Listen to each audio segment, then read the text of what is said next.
Assalamu alaikum student, my name is Muhammad Shahbaz Ansari, and from now and next we will discuss about the MDCAT and ECAT for mathematics preparation. First of all, we will discuss the second year maths concepts according to the ECAT or MDCAT preparation. इसमें बच्चे हम ये देखेंगे सबसे पहले हमने start ये second year का फर्स्ट चैप्टर स्टार्ट किया है। इसमें सबसे पहले हम ये देखेंगे कि जो आया जो हमारे पास जो बुक के कंसेप्ट हैं, ठीक है, जो हमने हम कहते हैं एलोंगेटेड पढ़े हुए हैं, लेंथी वाइज हैं, उनके हम शॉर्ट ट्रिक्स देखेंगे। हम इनकी बेसिक भी पढ़ेंगे, जिस तरह हम कह सकते हैं इनकी बेसिक ग्राफ्स के साथ आ सकती है। हम ओवरऑल बात करूँ तो हमारे पास सेकंड डेरिवेटिव का, इंटीग्रेशन का, फर्स्ट हमारे पास लिमिट्स एंड फंक्शंस का, इसके हमारे पास दो तीन मेथड्स होंगे, ये इससे ज़्यादा भी हो सकते हैं। इसमें आपको जो बेस्ट लगेगा उस हिसाब से, जो आपको शॉर्ट लगेगा और इजी लगेगा, आपने उस लिहाज से आपने MCQs वगैरह के प्रिपेयर करने हैं, उसी को यूज़ करते हुए। लेकिन मैं आपको जितने मैक्सिमम हो सकेंगे सारे के सारे आपको साथ साथ प्रोवाइड करता रहूँगा, उनके शॉर्ट ट्रिक्स, उनके कॉन्सेप्ट्स वगैरह, ताकि आप इजीली उनको अंडरस्टैंड कर सकें और उनको अप्लाई कर सकें अपने मैथमेटिकल जो भी क्वेश्चंस होंगे, प्रॉब्लम्स होंगे उनके लिए। बच्चे सबसे पहले आज की बात करते हैं। तो सबसे पहले हमने सेकंड ईयर का फर्स्ट चैप्टर जो फंक्शंस एंड लिमिट है, फंक्शंस एंड लिमिट्स के बारे में आज स्टार्ट किया, ठीक है। तो बच्चे बताया था जब आपको जो फंक्शंस के बारे में, जो सबसे पहले साइंटिस्ट था जिसने बताया था कि एक वेरिएबल दूसरे पे डिपेंड कर सकता है। सिंपल हम वेरिएबल की भी बात नहीं करते, सिंपल स्टार्ट की बात करते हैं कि इसमें एक क्वांटिटी दूसरी क्वांटिटी पे डिपेंड करती है। वो सबसे पहले एक साइंटिस्ट था लेबनीज, उसने इसके बारे में बताया था कि एक क्वांटिटी दूसरे पे डिपेंड करती है। लाइक हम फंक्शंस के अंदर देखते हैं कि y equal to F of X, जिसमें हमारे पास एक क्वांटिटी इंडिपेंडेंट होती है और एक डिपेंडेंट, एक क्वांटिटी दूसरे पे डिपेंडेंट होती है। एक चीज़ वैसे वेरी कर रही होती है अपनी मर्जी से, एक्स की वैल्यू हम कोई भी पुट करके दूसरी वाई की वैल्यू ले सकते हैं। तो हम इसमें हमारे पास क्या हो रहा होता है, एक क्वांटिटी दूसरी पे डिपेंड कर रही होती है। ये सबसे पहले एक साइंटिस्ट था, Lebanese was first scientist who defines the dependence of quantity on the another. इसमें एक क्वांटिटी की dependence on the other quantities के बारे में बताया था। इस लाइक कि हमारे पास MCQ हो सकता है कि सबसे पहले एक क्वांटिटी की डिपेंडेंस दूसरे क्वांटिटी पर डिपेंडेंस किसने बताई थी, तो हम क्या कहेंगे, इस साइंटिस्ट का नाम क्या था, लेबनीज, ठीक है। तो बच्चे हम इसको सिंपली ये डिफाइन करते हैं फंक्शंस होता क्या, ठीक है। बच्चे हम पहले आपको थोड़ा सा मैं स्लोली आपको बता रहा हूँ ताकि आपको बेसिक का थोड़ा सा आइडिया हो जाए। फिर जब हम प्रॉब्लम्स की तरफ जाएंगे उससे आपको मैक्सिमम अंडरस्टैंडिंग हो जाएगी। आपको बहुत एक शॉर्ट टाइम में आपको जो बड़े होंगे, आपको जो मुश्किल लगता है, आपने जो तैयारी की होगी FSC की बुक्स के अंदर, उसके लिहाज से आपको लगेगा कि ये बहुत ईजी है। वो अपने लॉन्ग मेथड्स की होंगे, इसमें आपको शॉर्ट मेथड्स की तो बता दूंगा। आपको बताऊंगा कि कौन सी कंडीशंस है, किन जो कंडीशंस हैं उनके साथ किस तरह प्रॉब्लम्स को रिलेट करके उसको सॉल्व करना है, ठीक है। वैसे सबसे पहले मैं आपको इसके फंक्शंस के बारे में, बेसिक बता देंगे, टाइप्स के बारे में बता दूंगा। उसके बाद फिर हम अपने क्वेश्चन की तरफ जाएंगे। वैसे it is a rule by which we relate two sets. हमारे पास टू सेट्स होंगे। लाइक बच्चे मैं कह सकता हूँ एक सेट हमारे पास, मैं कहता हूँ A है, मैं 1 2 3 की बात कर लेता हूँ, और B सेट मैं कह लेता हूँ 4 और 5।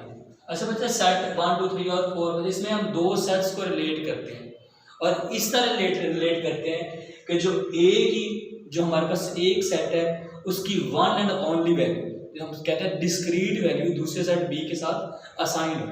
इस तरह के जो हमारे पास फंक्शन, इनको क्या कहते हैं, A और B, इस तरह के दो correlation between the two sets होती है, डिस्टिंक्ट कोरिलेशन या डिस्क्रीट कोरिलेशन, इसको हम क्या कहते हैं, फंक्शंस कहते हैं। Function it is a rule by which we relates two sets A and B, like मैंने आपको बता दिया, ठीक है। और सबसे पहले बच्चे मैं आपको बताऊं कि जो डिस्क्रीटनेस होती है किसी भी सेट की, इसका मतलब ये होता है कि उसके अंदर कोई सेट है ना, जिस तरह 1 2 3 लिखा हुआ है, तो इसमें कोई भी हमारे पास जो एलिमेंट होगा इसका रिपीट नहीं होगा। लाइक मैं कह सकता हूँ 1 2 2 3, यहाँ पर मैं लिख देता हूँ 1 2 2 3, तो this is not a set, ठीक है। तो इसमें क्योंकि 2 रिपीट हो रहा है, तो आपके पास ये रेपिटेशन नंबर्स की, रेपिटेशन ऑफ द एलिमेंट्स नहीं होनी चाहिए। इनको एंटिटीज भी कहते हैं, किसी भी सेट के एलिमेंट्स भी कहते हैं, एंटिटीज भी कहते हैं, इनकी रेपिटेशन नहीं होनी चाहिए। It is a rule by which we relate the two set A and B says in such a way that elements of A assign one and only one 1 and 1 elements of B. मैंने आपको बताया कि discreteness जो होगी, इसकी डिस्टिंक्टनेस होगी, जो क्या कहते हैं एक सेट की विद रिस्पेक्ट टू दूसरे सेट के, वो इसमें लाजमी है। ठीक है, ये ना हो कि एक ही हमारे पास नंबर है और क्या कहते हैं ये इसके साथ भी रिलेट हो सकता है, ये इसके साथ भी रिलेट हो सकता है। ये नहीं है कि हमारे पास एक सेट ए है, इसका ये इसके साथ भी असाइन हो रहा है, और दूसरा जो इसी ए सेट का दूसरा एलिमेंट बी है वो भी इसी के साथ असाइन हो रहा है। तो ऐसा नहीं है। तो याद रखिएगा, हम इसके आगे वाले कंसेप्ट में पढ़ेंगे कि किसी भी फंक्शंस के अंदर डोमेन है ना, वो भी डिस्क्रीट होती है। रेंज की वैल्यू कोई भी आ सकती है, लेकिन डोमेन क्या होती है, डिस्क्रीट होती है। मैं आपको बता देता हूँ कि डोमेन और रेंज क्या होती है। ठीक है बच्चे, दिस इज कॉल्ड फंक्शन। तो बच्चे सबसे पहले मैंने आपको बताया Lebanese was the first scientist जिसने क्या बताया था कि एक हमारे पास क्वांटिटी दूसरे पे डिपेंड कर सकती है, लेकिन जो इसकी डेफिनेशन दी थी, या इसके हम कहते हैं डिनोट किसने किया था, वो सबसे पहले एक स्वीडिश साइंटिस्ट था, उसका नाम था यूलर। इसकी एक यूलर मेथड्स भी है, वो भी हम आगे जाके पढ़ेंगे। तो इसका बहुत यूलर मेथड सेकंड चैप्टर में, फर्स्ट ईयर के एक चैप्टर में है। इसने इसके 2-3 काम हैं जो बहुत ज़्यादा मैथ्स की दुनिया में बड़े, जिसको कहते हैं कि क्या कहते हैं, मैथ्स की दुनिया में इनकी बड़ी इंपॉर्टेंस है। ठीक है, तो बच्चे मैंने आपको बताया कि 1 2 3 एक हमारे पास फंक्शन, एक हमारे पास सेट है, दूसरा है 4 और 5। ठीक है, इसमें बच्चे हम ये कह सकते हैं, हाँ मैंने आपको बताया कि डिस्क्रीटनेस किसके अंदर होगी, डोमेन्स के अंदर। डोमेन्स ये मैं कहता हूँ फंक्शन हमारे ए से बी की तरफ, अगर बी से ए की तरफ होता तो बी के सेट की डिस्क्रीटनेस होनी चाहिए थी विद रिस्पेक्ट टू, जिसको हम असाइन कर सकते हैं बी के साथ। इसमें 1 किसके साथ असाइन हो सकता है, 4 के साथ भी हो सकता है, और क्या किसी के 2 भी 4 के साथ हो सकता है। अब बच्चे यहाँ पर आप ये देख रहे हैं, ये डिस्क्रीट है, लेकिन दो डोमेन्स के साथ फंक्शन के जो रेंज है उसकी वैल्यू सेम आ सकते हैं। डोमेन्स मतलब जो हम इंडिपेंडेंट वेरिएबल्स पुट कर रहे होते हैं, हम डेफिनेशन भी आपको बताता हूँ, और जो रेंज होती है उन इंडिपेंडेंट वेरिएबल्स के पुट करने से जो हमारे पास आउटपुट आ रही है उसको क्या कहता है, रेंज। ठीक है, अब अच्छा मैं कहता हूँ 1 4 के साथ, इसी तरह मैं 3 को 4 के साथ भी रिलेट करवा सकता हूँ, ये भी ठीक होगा। लेकिन कभी भी ऐसा नहीं होगा कि 1 4 के साथ लगा इसी तरह 1 5 के साथ भी असाइन हो जाए। डोमेन डिस्क्रीट है, ना कि रेंज। ठीक है बच्चे, ये हमारे पास रेंज है, ये डोमेन होती है, और ये क्या होती है, रेंज। ठीक है बच्चे, इसमें देखिए 1 4 के साथ असाइन हो सकता है, 2 4 के साथ, इसमें 3 को भी 4 के साथ असाइन कर सकता हूँ, लेकिन मैं सिंपल ये कह रहा हूँ 3 5 के साथ असाइन हो रहा है। बच्चे इसमें देखिए ये डिस्क्रीटनेस है, रेंज के अंदर में भी डिस्क्रीटनेस हो सकती है या नहीं हो सकती, उसका कोई मसला नहीं। ठीक है, अच्छा बच्चे डोमेन के बारे में पढ़ते हैं। डोमेन क्या होते हैं किसी भी फंक्शन की। बच्चे जो हम इंडिपेंडेंट वेरिएबल्स पुट करते हैं किसी भी फंक्शन को एक से दूसरे को असाइन करने के लिए, उन इंडिपेंडेंट वैल्यूज या वेरिएबल्स को क्या कहते हैं, domains. If independent variables of a function, किसी भी फंक्शन के इंडिपेंडेंट वेरिएबल्स, लाइक मैंने बच्चे आपको फंक्शन बताया, इसको एफ से डिनोट करते हैं, F of x is equal to Y. इसमें हमारे पास x क्या चीज़ है, ये हमारे पास है independent values of the function, independent variables of the function, जिनको हम अपनी मर्जी से चेंज कर सकते हैं। किसी भी फंक्शंस की वैल्यू को हम देख सकते हैं for a different value of the independent variables. ठीक है, कि किस तरह हमारा जो फंक्शन है वेरी कर रहा है with respect to the independent variables, वो हम आगे एग्जांपल करेंगे। आपने 9th 10th के अंदर जनरल आपने ग्राफ्स के बारे में थोड़ा सा पढ़ा होगा।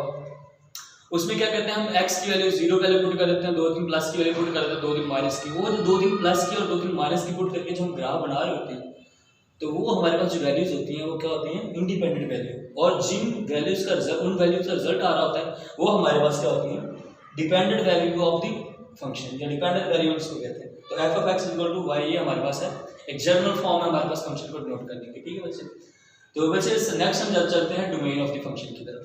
बच्चे domain of the function, if independent variable of a function, independent variable अभी मैंने आपको बता दिए, restricted to a line a set. Simple वही बच्चे मैंने पहले बात कर सकता हूँ कि किसी भी फंक्शन के इंडिपेंडेंट वेरिएबल्स को अगर किसी डिस्क्रीटनेस ऑफ सेट की फॉर्म में लिख दें, इसको क्या कहते हैं, डोमेन ऑफ फंक्शन। ठीक है, लाइक बच्चे मैं कह सकता हूँ डोमेन ऑफ फंक्शन मैं कहाँ से लेकर कहाँ तक कह सकता हूँ, वो जो सेट बिल्डर नोटेशन में जिसको कह सकते हैं हम, मैं कहता हूँ एक्स इंटू एक्स इक्वल है ए का, या जिसको हम कहते हैं x for all x less than equal to 5। इसका मतलब है कि जो हमारे पास डोमेन है वो 5 से लेकर x रुकन है a का, या simple X into X equal N का कह सकते हैं, एन हमारे पास नेचुरल नंबर कह देते हैं। तो बच्चे एक्स लेस देन 5 लाख मतलब जो नेचुरल नंबर है हमारे पास 1 से स्टार्ट होते हैं सिंपल, तो हम कह सकते हैं 1 से लेकर 5 तक 1 2 3 4 एंड 5 का जो डिस्क्रीट सेट है वो हमारे पास है डोमेन्स। अब बच्चे जो रेंज है, रेंज होती है all the values which occur over the domain of the function. ठीक है बच्चे, हम ये कह सकते हैं कि जो डोमेन ऑफ द फंक्शन है इसके लिए कोई भी मैं कहता हूँ कोई हमारे पास फंक्शन में सिंपल से आपको बस इसके एग्जांपल देता हूँ। मैं कहता हूँ एफ ऑफ एक्स हमारे पास है, ये 5x की बात करते हैं, ये हमारे पास एक फंक्शन दिया गया। अब बच्चे डोमेन्स की वैल्यू के लिए x की पहले वैल्यू 1 पुट करो। बच्चे जिस तरह फर्स्ट वैल्यू पुट करता हूँ तो 1 पुट कर दो तो ये 5 आ गई, 2 पुट करूँगा तो 10 आ जाएगी। ठीक है, इसी तरह 3 पुट करूँगा 15 आ जाएगी, 4 पुट करूंगा 20 और 25 इस तरह। तो बच्चे ये जो हमारे पास वैल्यू है जो आ रही होती है इनको क्या कहते हैं, रेंज ऑफ द फंक्शन, जो कि ऐसी वैल्यू जो डोमेन या इंडिपेंडेंट वेरिएबल्स को किसी भी फंक्शन में पुट करने से जो वैल्यू हमें ऑब्टेन हो रही होती है उसको क्या कहते हैं, रेंज ऑफ द फंक्शन। बच्चे एक और चीज याद रखें कि एमसीक्यू आता है, रेंज का जो दूसरा नाम होता है इसको कहते हैं कोडोमेन। कोडोमेन क्या कहते हैं, कोडोमेन, कोडोमेन भी कहते हैं इसको, सिंपल इसको डोमेन, इसको कोडोमेन कहते हैं, या इसका दूसरा नाम कहता है रेंज होता है। ठीक है बच्चे। अच्छा बच्चे एक और चीज़ नेक्स्ट जो हमारे पास यहाँ तक तो आपको जनरल से समझ आ जाएगी। पहली बात कि डिस्क्रीट होनी चाहिए, हमारे पास सेट होना चाहिए, सेट में जो एलिमेंट्स होते हैं वो डिस्क्रीटनेस होती है। सबसे पहले किस साइंटिस्ट ने हमें दिया था वन क्वांटिटी की dependence on the other quantity, वो हमारे पास सबसे पहले दिया था लेबनिज़ ने। फंक्शंस की डेफिनेशन किस साइंटिस्ट ने दी थी, यूलर साइंटिस्ट था। ठीक है, और बच्चे आपको बताया कि मैंने डिस्क्रीटनेस ऑफ द फंक्शंस के बारे में बताया कि उसमें हमारे पास जो वैल्यू होती है वो डिस्ट्रिक्टिव होती है ना, मतलब ये कि कोई भी वैल्यू चेंज नहीं हो रही होती, मतलब रिपीट नहीं हो रही होती है। मतलब अगर 1 2 3 है 1 1 2 या 1 1 3 या 1 2 2 5 इस तरह वैल्यू नहीं हो सकती 1 2 3 या 1, ये हमारे पास जैसे अभी बताया कि ये हमारे पास वैल्यू होगी डिस्क्रीट होगी, रेपिटेटिवली होगी। ठीक है बच्चे। नेक्स्ट डोमेन्स के बारे में बताया मैंने, कहा डोमेन्स वो इंडिपेंडेंट वेरिएबल्स होते हैं जिनके जो वैल्यू फंक्शन में पुट करते हैं, इंडिपेंडेंट वेरिएबल जो कि हम वैल्यू फंक्शन में पुट करते हैं उनको कहते हैं डोमेन। और इसी तरह बच्चे रेंज या कोडोमेन जिसको कहते हैं, डोमेन्स की जो independent variable of the function होते हैं उनको पुट करके जो हमारे पास आउटपुट ऑब्टेन हो रही होती है उसको क्या कहते हैं, हमारे पास रेंज ऑफ द फंक्शन। ठीक है बच्चे। अच्छा बच्चे नेक्स्ट एक शॉर्ट्स आपको जनरल सा बताऊं, आपको बताना है कि कोई भी फंक्शन है, कोई भी आपको इक्वेशन दी गई होगी कि वो किसी फंक्शन को डिनोट करती है या नहीं, बस बच्चा आपने ये बताना। मैं बच्चा आपके लिए एक एग्जांपल सिंपल से इसको कहते हैं वर्टिकल लाइन टेस्ट, हम यूज करते हैं। जो vertical line test is used for to show that even an equation या अलजेब्रिक एक्सप्रेशन होता है वो क्या कहते हैं, वो हमारे पास फंक्शन है या नहीं है। तो लाइक मैं बच्चा आपको एग्जांपल बताता हूँ, मैं कहता हूँ y is equal to 4ax, Y square is equal to 4ax। ठीक है बच्चे, ये बच्चे आपको हम नेक्स्ट चलेंगे ना 6 चैप्टर के अंदर, तो मैं आपको बता दूंगा ये हमारे पास पैराबोला की इक्वेशन होती है। और दूसरी मैं एक सर्कल की इक्वेशन बना देता हूँ जिसका रेडियस है x के plus Y square is equal to 4, इसके लिए 2 a स्क्वायर के बराबर होता है। बच्चे मैं 2 स्क्वायर लिख देता हूँ, तो इसका मतलब 2 क्या होता है, रेडियस होता है। ठीक है, x square plus Y square is equal to a square या r स्क्वायर हम लिखते हैं, जिसमें r क्या होता है, इसका रेडियस होता है। Y square is equal to 4ax। बच्चे इस ये जो हमारे पास होता है ये पैराबोला किस तरह की शेप है, जब हमारे इसी तरह हमारे पास ये भी आ सकता है Y square is equal to -4ax या x square is equal to 4ay, x square is equal to -4ay, ये भी हो सकता है। लेकिन एक चीज बच्चे याद रखनी है आपने, जब y square is equal to +4ax है मतलब पैराबोला किस साइड ओपन होगा, प्लस x एक्सिस के सामने। ठीक है, और इसी तरह बच्चे मैं सर्कल की बात करता हूँ, सर्कल है जिसका रेडियस मैं कहता हूँ 3 है, इसका रेडियस कितना है 3, ये मैंने सर्कल बनाया हुआ। अब मैं देखना चाह रहा हूँ कि ये फंक्शन है या नहीं है।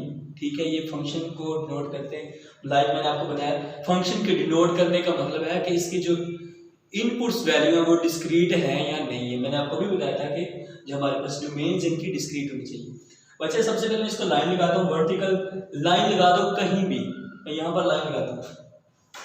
ठीक है बच्चे, अगर तो बच्चे वो सिंगल एक पॉइंट पे कट कर रहा हो तो वो फंक्शन होता है। ठीक है, अगर एक से ज़्यादा वैल्यूज पर ग्राफ्स कट कर रहा हो तो वो फंक्शन की डेफिनेशन को फुलफिल नहीं करवाता। इसका मतलब ये है कि कोई सी 2 या 2 से ज़्यादा वैल्यूज ऐसी हैं कि जो हमारे पास क्या है रिपीट हो रही होती है। ठीक है, यहाँ पर हम बच्चे देखते हैं कि यहाँ पर हमारे पास एक पॉइंट ये है और एक पॉइंट ये 2 पॉइंट्स पर फंक्शन कट कर रहा है ग्राफ, लाइन कट कर रही है ग्राफ को। लाइन में ये कह सकता हूँ कि वर्टिकल लाइन टेस्ट के अगेंस्ट ये फुलफिल नहीं करवा रहा, ये एक से ज़्यादा लाइंस पर कट करवा रहा, तो मैं कहता हूँ ये पैराबोला की इक्वेशन ये एक फंक्शन नहीं है, ठीक है। लाइक वजह सर्कल की बात करता हूँ, यहाँ पर भी किसी भी जगह पर लगा दो बच्चे, हर जगह पर देखो ये 2 पॉइंट पर कट कर रहा है, तो ये भी क्या है, मैं कहता हूँ ये भी जो सर्कल है वो फंक्शन नहीं है। अच्छा बच्चे हम नेक्स्ट एक बात पढ़ेंगे, आपको मैं जनरल से बताता जाऊँ कि बच्चे एक फंक्शन है फिर उसका एक इन्वर्स भी होगा, तो उसके लिए भी हम एक टेस्ट देखेंगे। जिस तरह ये हमारे पास वर्टिकल लाइन टेस्ट है, तो वो हॉरिजॉन्टल लाइन टेस्ट होगा, सेम ऐसे हॉरिजॉन्टल लाइन लगाएंगे, इसका जो इन्वर्स फंक्शन होगा उसको देखेंगे। इसी फंक्शन का हम डायरेक्ट देखेंगे इन्वर्स। बच्चे अगर तो कोई फंक्शन ही नहीं है तो उसका इन्वर्स भी एग्जिस्ट नहीं करता, ठीक है। अगर आपसे पूछा जाए कि वर्टिकल लाइन टेस्ट को तो होल्ड नहीं करवा रहा, क्या ये हॉरिजॉन्टल लाइन टेस्ट के अगेंस्ट ये इन्वर्स फंक्शन को होल्ड करवाएगा, तो आपने कहना नहीं। कोई चीज़ समहाउ ऐसा होता है, एक चीज़ याद रखिएगा कि जो चीज़ फंक्शन नहीं है उसका इन्वर्स एग्जिस्ट, उसका इन्वर्स भी नहीं होगा, उसका जो इन्वर्स है वो भी फंक्शन की डेफिनेशन को फुलफिल नहीं करवाएगा, ठीक है। तो अगर कोई फंक्शन है फर्स्ट तब उसका इन्वर्स भी एग्जिस्ट कर सकता है, अगर कोई फंक्शन है नहीं तो उसका इन्वर्स भी बचे क्या है, एग्जिस्ट नहीं कर सकता, ठीक है।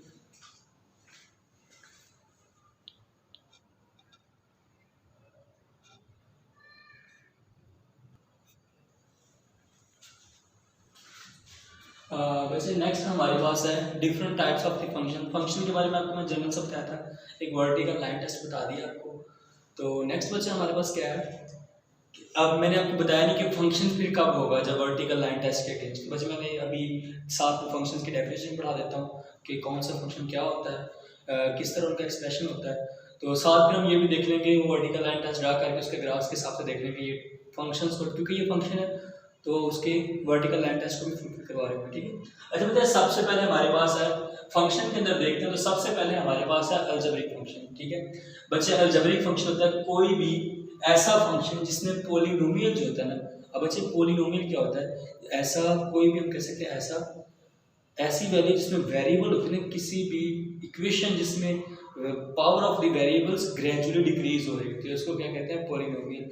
लाइक हम कह सकते हैं पी ऑफ एक्स, मैं कहता हूँ ए एन एक्स की power N plus A N minus one X की power N minus one plus so on A N minus N क्या हो जाएगा, ए जीरो एक्स की पावर एन माइनस एन भी जीरो हो जाएगा, ठीक है बच्चे।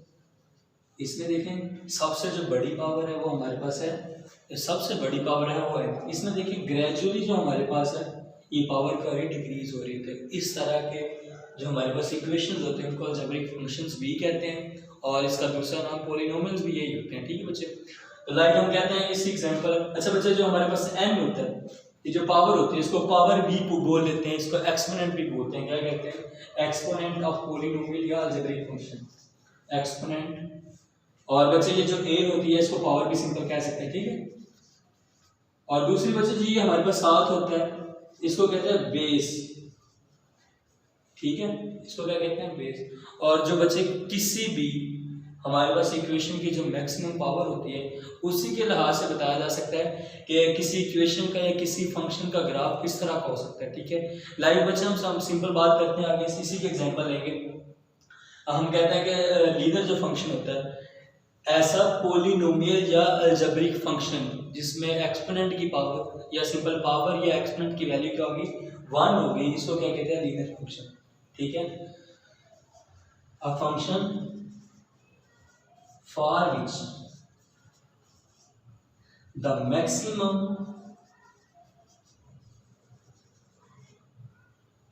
value of power is, या वैल्यू एक्सपोनेंट या पावर कह सकते हैं, पावर इज 1, इसको क्या कहते हैं बच्चे, लीनियर फंक्शन। अब बच्चे लीनियर लफ्ज़ से समझ आ रही है कि लीनियर फंक्शन का ग्राफ भी क्या होगा, एक लाइन की फॉर्म में होगा, ठीक है। बच्चे मैं कहता हूँ F of x is equal to X plus 1। इसमें बच्चे सबसे मैक्सिमम पावर हमारे पास वेरिएबल की कितनी आ रही है, maximum value of the power या वेरिएबल, पावर ऑफ वेरिएबल, ठीक है, पावर ऑफ वेरिएबल बच्चे किसके बराबर आ गई, 1। तो बच्चे इस ग्राफ की जो लाइन, इसका ग्राफ, इस इक्वेशन का जो ग्राफ होगा वो भी क्या होगी, एक लाइन होगी, ठीक है। लाइक हम वैल्यू पुट करते हैं, सबसे पहले 0 पुट करते हैं, जब 0 पुट करते हैं तो इसकी वैल्यू 0 आ जाती है, 1 आ जाती है, जब 1 पुट करते हैं 2, मतलब इसका इसी का बच्चे मैं ग्राफ बनाता हूँ, ठीक है बच्चे। एक्स और वाई हमारे पास कार्टेशियन कोऑर्डिनेट सिस्टम है, तो बच्चे जब 0 पुट करता हूँ एक्स की पावर, एक्स के लिए जब इंडिपेंडेंट वेरिएबल्स के हमने देखनी है और उसके मुकाबले में हमारे पास डिपेंडेंट वेरिएबल्स की वैल्यू होती जाएगी, ठीक है। सबसे पहले 0 पुट करें तो यहाँ पर 0 + 1 क्या आ जाएगा 1, ठीक है बच्चे। जब मैंने पुट किया 0 तो हमारे पास वैल्यू क्या आई, एक्स की जब 0 पुट की, ये बच्चे एक्स एक्सिस है, ये वाई एक्सिस, एक्स के अगेंस्ट यहाँ पर वैल्यू क्या आई 1। जब मैंने 1 पुट करूंगा एक्स के लिए यहाँ पर आ जाएगी 1 के लिए इसकी वैल्यू क्या आ जाती है 2, बच्चे मैं कहता हूँ ये आ जाएगी 2, यहाँ पर आ जाएगी, ठीक है। जब 2 जब पहले 0 फिर 1 पुट किया, 1 पुट किया एक्स के लिए तो यहाँ पर इसकी 2 वैल्यू आ गई, और जब 2 पुट करूंगा तो यहाँ पर वैल्यू आएगी 3।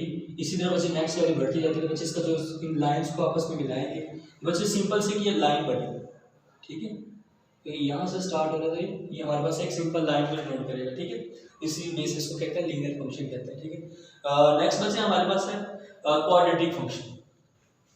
क्वाड्रेटिक इक्वेशंस के बारे में आपने पढ़ा होगा, ठीक है। वैसे हम जब 4th चैप्टर होगा फर्स्ट ईयर का, तो उसमें हम देखेंगे क्वाड्रेटिक फंक्शंस को भी सॉल्व करने के, किस तरह सॉल्व करते हैं उसको, और उनके बारे में थोड़ा सा और मजीद पढ़ लेंगे। यहाँ पर आपको जनरल से डेफिनेशन बता दूँ, बच्चे यहाँ पर हमारे पास वेरिएबल्स की पावर कितनी होती है 1, तो इसमें क्या होते हैं, वेरिएबल की जो पावर होती है वो हमारे पास होती है = 2, ठीक है। Maximum power of the variable = 2।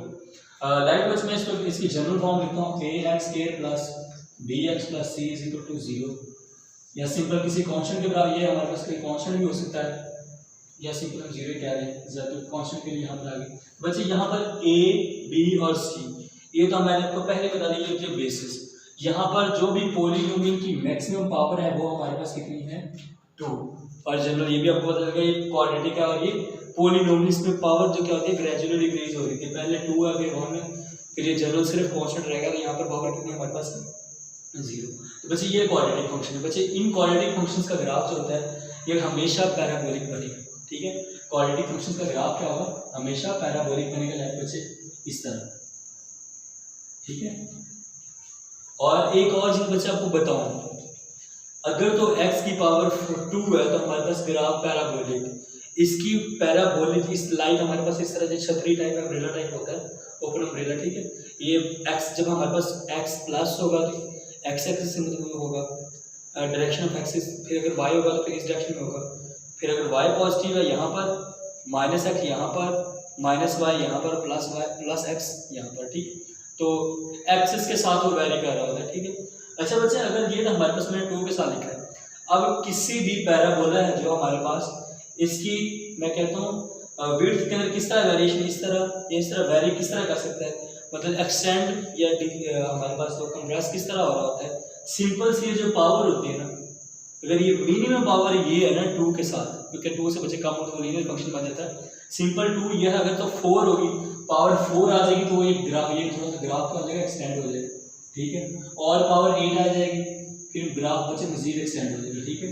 ये x² के लिए आ गया, ये x4 के लिए आ गया, ये x8 के लिए आ गया। बच्चे क्वाड्रेटिक इक्वेशन की जनरल्स आपको बताऊं, इसको हम यूज़ करते हैं जो ब्रिजेस की फॉर्मेशन होती है, तो ब्रिजेस की कितनी हाइट रखनी है, और इनकी शेप जो ट्रेजेक्ट्री होती है, जो पाथ होता है उसका ब्रिजेस का, उसकी स्पेसिफिकेशंस के लिए इसको क्वाड्रेटिक फंक्शन को या क्वाड्रेटिक इक्वेशन को यूज़ करते हैं, ठीक है। एक्सपोनेंशियल फंक्शन बच्चे क्या होता है, ऐसा फंक्शन जिसमें वेरिएबल होता है, किसी भी जिसमें हमारे पास वेरिएबल होता है, किसी भी चीज़ की पावर में आ जाता है, ठीक है, किसी भी क्वांटिटी की पावर में आ सकता है, उसको क्या कहते हैं एक्सपोनेंट फंक्शन। लाइक हमारे पास बच्चे y = 2 की पावर x, 2 की पावर x, इसको क्या कहते हैं एक्सपोनेंट फंक्शन। y = e की पावर x हमारे पास एक्सपोनेंट फंक्शन है। बच्चे अब कुछ हमारे पास है इसी एक्सपोनेंट फंक्शंस की भी आगे एक टाइप होती है, ठीक है। हम रेडिकल फंक्शन भी इसी की एक टाइप है। बच्चे जब भी किसी कांस्टेंट की पावर में आ जाएगा कोई वेरिएबल, उसको रेडिकल भी कह देते हैं, ठीक है। जब e की पावर में x आता है वेरिएबल, तो हम कहते हैं इसको क्या कहते हैं एक्सपोनेंशियल फंक्शन। बच्चे ये जो e होता है ये हमारे पास कांस्टेंट वैल्यू होती है, e की वैल्यू आती है बच्चे इसके लिए 2.718, इतनी इसकी वैल्यू होती है, इसको याद रख लें, या 2.7 इसकी सिंपल सी वैल्यू याद रखें। तो जब भी हमारे पास वेरिएबल्स में हमारे पास वेरिएबल आ जाता है पावर के अंदर किसी भी इक्वेशन के अंदर, तो उसको क्या कहते हैं कांस्टेंट की पावर में आता है तो उसको कहते हैं रेडिकल इक्वेशन, अगर किसी एक्स ई की पावर में आता है उसको एक्सपोनेंशियल फंक्शन भी कह सकते हैं, लेकिन है ये दोनों एक्सपोनेंशियल फंक्शन, इसकी टाइप है, ठीक है। आगे बच्चे कांस्टेंट फंक्शन है। अब ये कांस्टेंट फंक्शन क्या होता है? अब बच्चे में सी है, कोई भी सी हमारे पास क्या है, कांस्टेंट फंक्शन है, कहां से, एक्स से वाई की सीमा। सेम बच्चे जो एक्स है ये किसका सेट है, ये हमारे पास इंडिपेंडेंट वेरिएबल्स का सेट है, इंडिपेंडेंट वेरिएबल्स का सेट, और ये हमारे पास है डिपेंडेंट वेरिएबल, जो हमारे पास डिपेंडेंट। अच्छा बच्चे ये याद रखिएगा, एक्स तो हमारे पास ये जो एक्स है ये तो एक्स के बराबर हो सकता है, ये एक्स की वैल्यू वेरी कर सकती है, इंडिपेंडेंट वैल्यू, ठीक है। लेकिन ये जो वाई है ना वैसे जब भी वैल्यू पुट करेंगे एक्स की जगह तो ये कांस्टेंट वैल्यू आ रही है, ठीक है। सिंपल जनरल 1 पुट करेंगे 2 ही आ जाएगा, 2 पुट करेंगे 2 ही, 3 पुट करें 3, लाइव बच्चे मैं इसकी वैल्यू कहता हूँ सी ही आ रही है, ठीक है। इसको क्या कहते हैं, कांस्टेंट फंक्शन लाइव में इसको डिनोट करते हैं F of x is equal to c, ठीक है। अब इसी की एग्जांपल मैं आपको बताता हूँ बच्चे, मैं कहता हूँ एग्जांपल लेता हूँ F of x is equal to 5। अब बच्चे ये वेरिएबल इसकी पावर पर जो मर्जी लिखें, पहले 0 लिखें, फिर 1 लिखें, फिर 2 लिखें, तो बच्चे जो मर्जी वैल्यू पुट करेंगे तो इसकी वैल्यू क्या, 0 पुट करेंगे फिर भी क्योंकि एक्स तो है नहीं यहाँ पर जो हम पुट कर सके, तो 0 के साथ इसकी वैल्यू 5 आ रही है, 1 के साथ भी 5, 2 के साथ भी 5, मतलब इसकी वैल्यू कांस्टेंट रह गई, ठीक है बच्चे।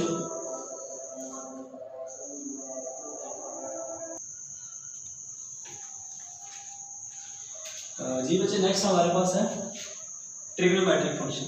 बच्चे ट्रिग्नोमेट्रिक फंक्शन है जिसमें हमारे पास sine x, like cos x, tan x and different जो हमारे पास फंक्शन वैल्यूज होती हैं, यहाँ पर कहते हैं ट्रिग्नोमेट्रिक फंक्शन। अच्छा बच्चे यहाँ पर एक शॉर्ट ट्रिक्स आपको देखते हैं, ठीक है। यहाँ का जो फर्स्ट शॉर्ट ट्रिक है बच्चे, ये चीज़ याद रखनी है आपने, किसी भी ट्रिग्नोमेट्रिक फंक्शन की वैल्यू आपको टेबल याद, पहले तो आपको टेबल बनाना होता है, टेबल की वैल्यू होती है 0 पे साइन क्या होता है, कॉस क्या होता है, टेन क्या होता है, इसको आपको देखना होता है। लेकिन बच्चे मैं आपको सिंपल सा ट्रिक इसका देता हूँ कि किसी भी ट्रिग्नोमेट्रिक फंक्शन की वैल्यू अपने किस तरह याद रखनी है, ठीक। बच्चे सिंपल से आपका लेफ्ट हैंड ले, मैं यहाँ से बना देता हूँ, ठीक है।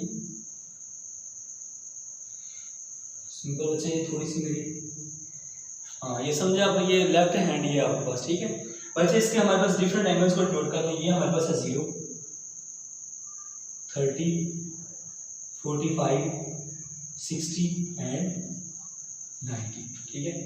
अच्छा बस इस ये पहले हमारे पास जो लेफ्ट ये 0 है, फिर 30 है, फिर 45 है, 60 और 90। अब अच्छा आपने 2-3 फार्मूले याद रखने शॉर्ट ट्रिक्स के लिए, आपको टेबल याद करने की जरूरत भी नहीं।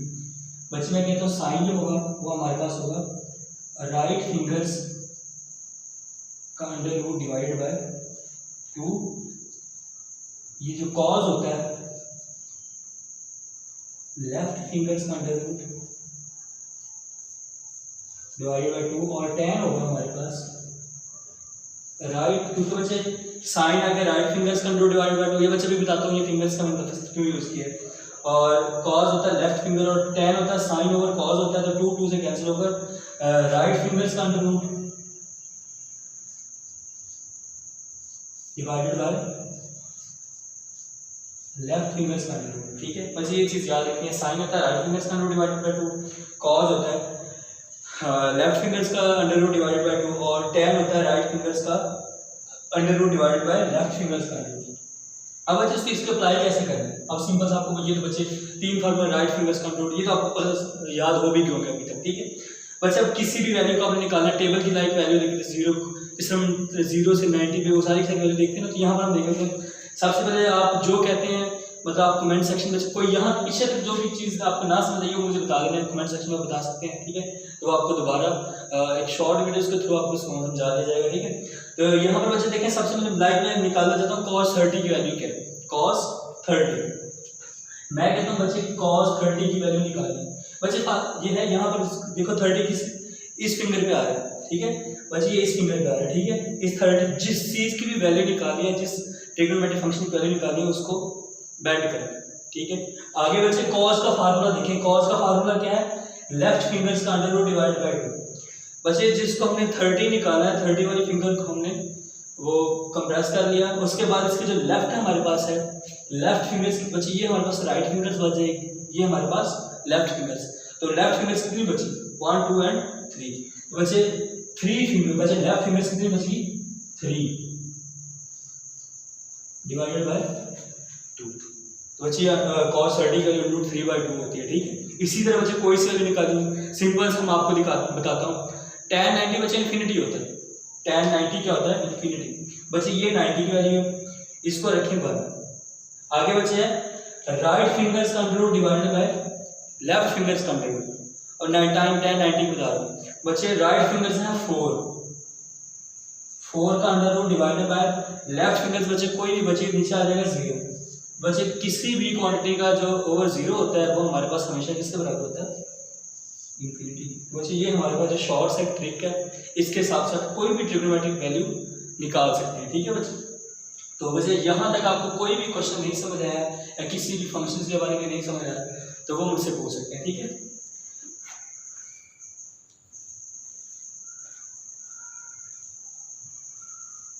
नेक्स्ट बच्चे हम देखते हैं कुछ और 1-2 टाइप्स देखते हैं, उसके बाद क्या कहते हैं फिर हम अपने जो नेक्स्ट होगा उसकी तरफ चलते हैं।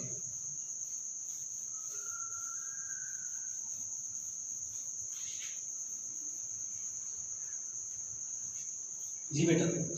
अच्छा बच्चे नेक्स्ट हमारे पास ट्रिग्नोमेट्रिक फंक्शन भी कर लिया। इसी तरह बच्चे कुछ फंक्शन हाइपरबोलिक फंक्शन, जिस तरह लाइक हमारे पास हम कह सकते हैं कि जिस तरह sin x है, cos x है, tan x है। इसी तरह बच्चे sin हाइपरबोलिक x होता है, cos हाइपरबोलिक x होता है, tan हाइपरबोलिक x होता है। बच्चे बस कुछ वैल्यूज याद रख लें, ये जनरल सा बस आप याद रखें। sin हाइपरबोलिक x बराबर होता है e की power x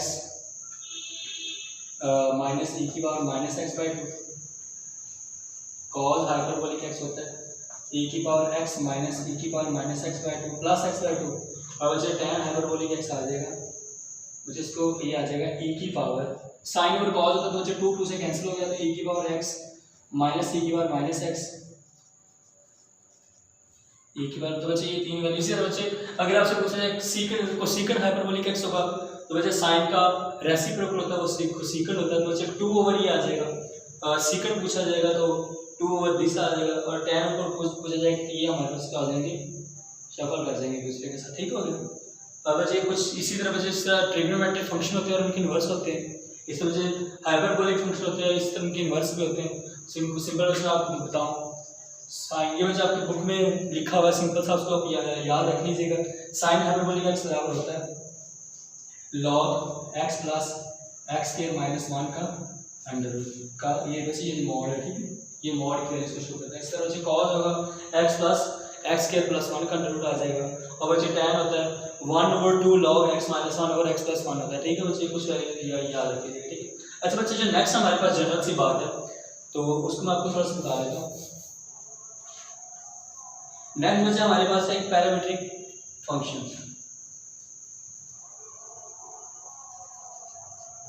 parametric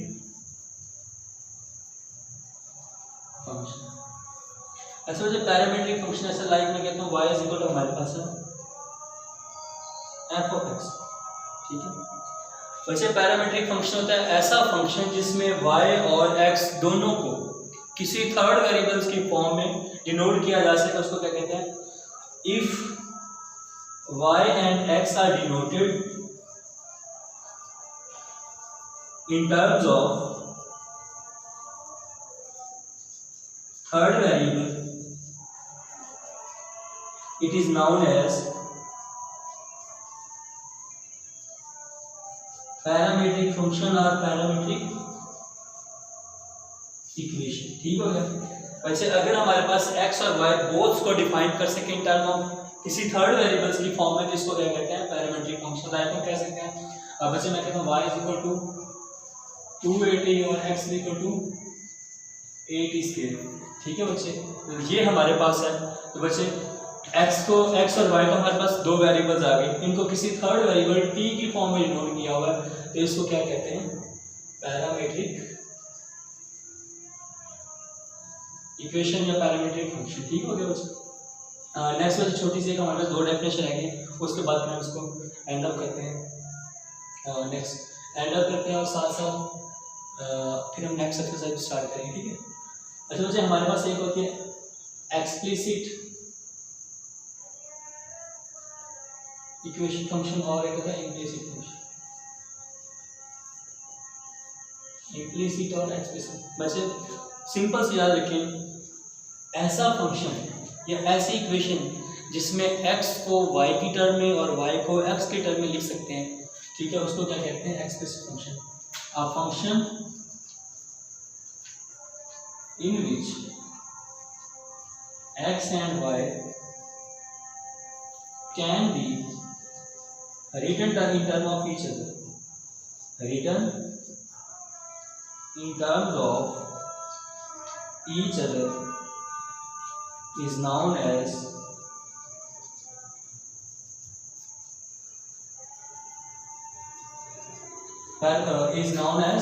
explicit function या explicit equation, ठीक है। मिसाल के तौर पे कहते हैं y is equal to x k plus 2x plus 1। इसमें बच्चे ये देखें y किसकी टर्म में लिखा हुआ है, x की टर्म में लिखा हुआ है, ठीक है। या यहाँ से बच्चे मैं x को सेपरेट करके y की टर्म में भी लिख सकता हूँ, ठीक है। x की वैल्यू को मैं सेपरेट कर सकता हूँ, लाइक हम ये सिंपल ये कह सकते हैं। बच्चे इस तरह के फंक्शंस को क्या कहते हैं, एक्सप्लिसिट फंक्शन। क्या कहते हैं, एक्सप्लिसिट फंक्शन। और बच्चे ऐसे फंक्शन जिसमें x और y की वैल्यू एक दूसरे की टर्म में नहीं लिखी जा सकती, उन या हम ये कह सकते हैं x और y वैल्यू एक दूसरे में मिक्स्ड होती है, उसको क्या कहते हैं, implicit function. A function in which x and y variables are mixed and cannot be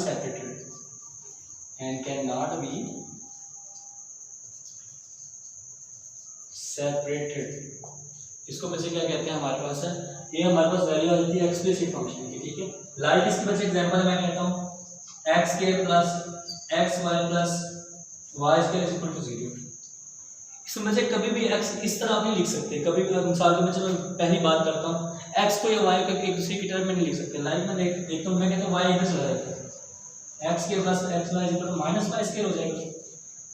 बच्चे यहाँ पर अगर मैं आप देखो फिर भी देखो यहाँ पर x भी है y भी है, चलो ये y तो सेपरेट होगा, लेकिन बच्चे मैं जब इसको उधर लेके जाऊंगा फिर x उधर चला जाएगा, x फिर भी x है सिर्फ y की इन टर्म में लिखा जा सकता है, तो फिर ये दोनों मिक्स्ड हुए पड़े हैं, ठीक है।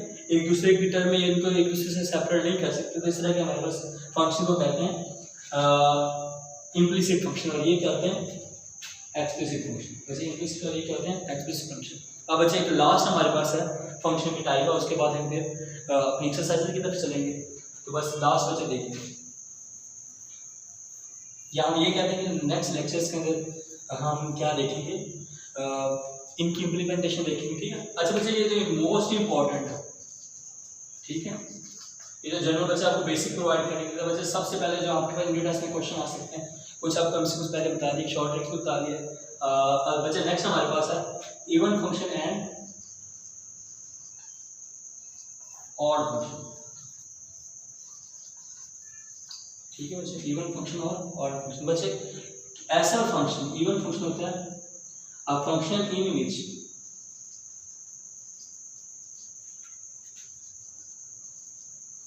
f ऑफ माइनस एक्स बराबर है f ऑफ x। बच्चे x जो होगा फंक्शन की value f of x equal to y होता है, तो x के अगर मैं माइनस एक्स पुट करूंगा तो दोबारा अगर वही फंक्शन आ जाए तो हम कहते हैं इवन फंक्शन।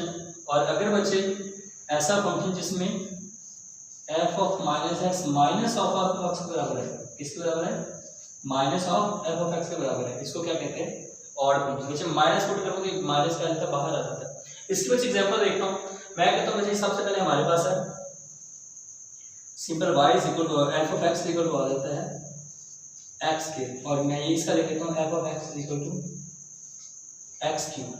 मैंने देखना है बच्चे कि ये दोनों हमारे पास ये x स्क्वायर है ये x क्यूब है, और ये हमारे पास इवन है या ऑड है, या ये इवन है या ऑड है। बच्चे मैं सिंपल पुट करूँगा x की जगह अपने माइनस एक्स पुट करना है, बच्चे माइनस एक्स पुट किया, इसका स्क्वायर ले लिया x के। बच्चे दोबारा क्या चीज़ आ रही है, फंक्शन ही आ रही है, तो f of minus x put करने से दोबारा अगर वही फंक्शन आ जाए तो वो क्या होता है, इवन फंक्शन। बच्चे मैं ये कह सकता हूँ कि जो x स्क्वायर हमारे पास है वो क्या है, एक इवन फंक्शन है।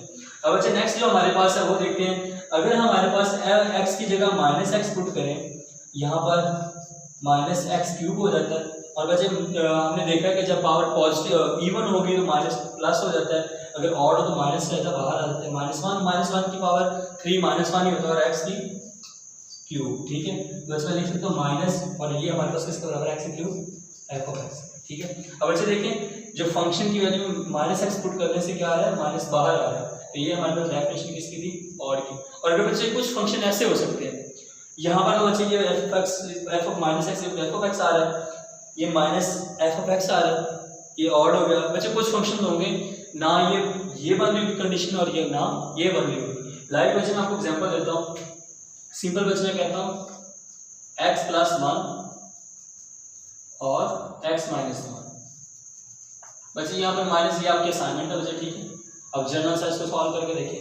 बच्चे यहाँ पर माइनस एक्स पुट करें, यहाँ पर माइनस एक्स पुट करें, देखना आपके पास ना तो ये वैल्यू बन रही होती है या ना ये कंडीशन बन रही होती है ना ये कंडीशन। बच्चे ऐसे फंक्शन करते हैं नाइदर इवन नॉर ऑड, ठीक है। ये ना तो इवन होती है हमारे पास और ना ही ऑड होते हैं, ठीक है बच्चे। तो ये हमारे पास इस चैप्टर का फर्स्ट चैप्टर था, ये जर्नल था हमारे पास, इसके बारे में था कॉन्सेप्ट्स थे इसमें। जो आपको नहीं समझ आएगी वो कमेंट सेक्शन में बता सकते हैं, ठीक है, ताकि आपको दोबारा उनके बारे में मज़ीद आपको बताया जा सके, ठीक है। बस ये जो चीज़ें आप बताएंगे, कुछ चीज़ें रह जाती हैं, ये चीज़ें आप कमेंट में बता के तो हमें बता देते हैं कि क्या कौन सी इसमें आप कमी रह गई है, तो ताकि आपको मज़ीद आपके और स्टडी के कंसेप्ट स्टडीज़ आपको बताई जा सके, ठीक है।